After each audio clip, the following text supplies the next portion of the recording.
Guys, Bharat Pakistan একটা কিন্তু বিশাল tension চলছে এবং ভালোই কিন্তু বম্বিং টম্বিং হচ্ছে, ঠিক আছে। এবং এর মধ্যে মানে ইন্ডিয়ান আর্মি এবং পাকিস্তান আর্মি এরা তো যুদ্ধ করছেই, কিন্তু কিছু মানুষ রয়েছে যারা কিন্তু ইন্টারনেটে বসে যুদ্ধ করছে, এবং যারা এই ইন্টারনেটে বসে যুদ্ধ করছে তাদেরকে কিন্তু একটা সতর্কতা জারি করেছে কেন্দ্র থেকে।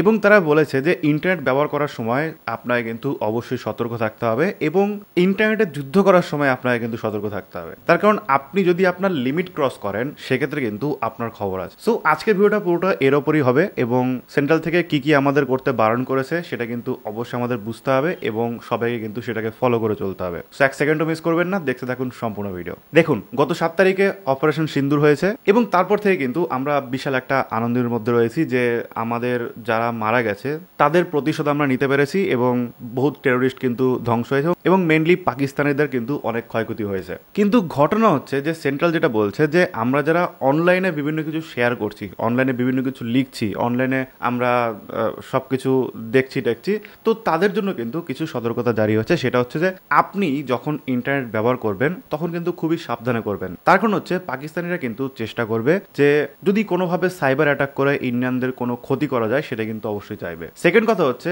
আপনি এমন কিছু ইন্টারনেটে শেয়ার করবেন না যেটা নিয়ে আর একটা টেনশন শুরু হয়ে যায়। মানে এমন কিছু শেয়ার করবেন না যাতে করে একটা জাতিগত দ্বন্দ্ব সৃষ্টি হয়, বা বিদ্বেষমূলক কোনো খারাপ কিছু সৃষ্টি হয়, বা আবার যুদ্ধ লাগার পরিস্থিতির মতো হয়ে যায়, ঠিক আছে। সো এই জিনিসগুলো অবশ্যই আপনাকে ভেবে চিন্তে শেয়ার করতে হবে, এবং আপনাকে বুঝে শুনে শেয়ার করতে হবে যে কোনটা জেনুইন কোনটা জেনুইন না। অর্থাৎ মেন ব্যাপার হলো যে আপনি কারো প্রতারণার ফাঁদে পড়বেন না, এটা হতে পারে যে পাকিস্তানিদের চাল, এবং তার পাশাপাশি আপনিও এমন কিছু শেয়ার করবেন না যেটার জন্য সার্বিকভাবে কোনো ক্ষতি হতে পারে, বা আপনি যেটা শেয়ার করছেন তার জন্য আপনার সামনে যে মানুষটা রয়েছে তার কোনো ক্ষতি হতে পারে। সো এগুলো কিন্তু আপনাকে বুঝে শুনে কাজ করতে হবে। এছাড়াও ইন্ডিয়ান আর্মি কি করছে, এবার হয়তো আপনি এখন ওয়েস্ট বেঙ্গলে রয়েছেন জন্য কাশ্মীরে কি হচ্ছে আপনি হয়তো বুঝতে পারছেন না, বাট যারা কাশ্মীরে রয়েছে তারা তো অবশ্যই একটু একটু খবর টবর পাচ্ছে যে আর্মিরা কি করছে বা বিএসএফরা কি করছে ওখানে। তো যারা ওই এলাকায় রয়েছে তাদেরকে কিন্তু খুব ভালোভাবে স্পষ্ট জানিয়ে দিয়েছে যে আর্মিরা কখন কি কোথায় করছে এগুলো কিন্তু কোনোভাবেই সোশ্যাল মিডিয়াতে শেয়ার করা যাবে না।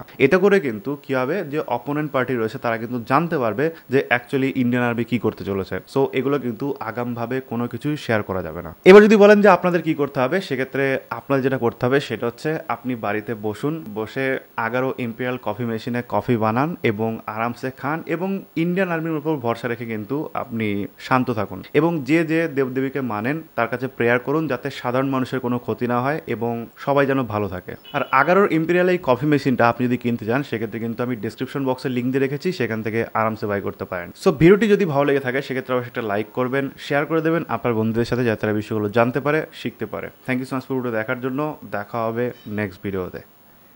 টাটা।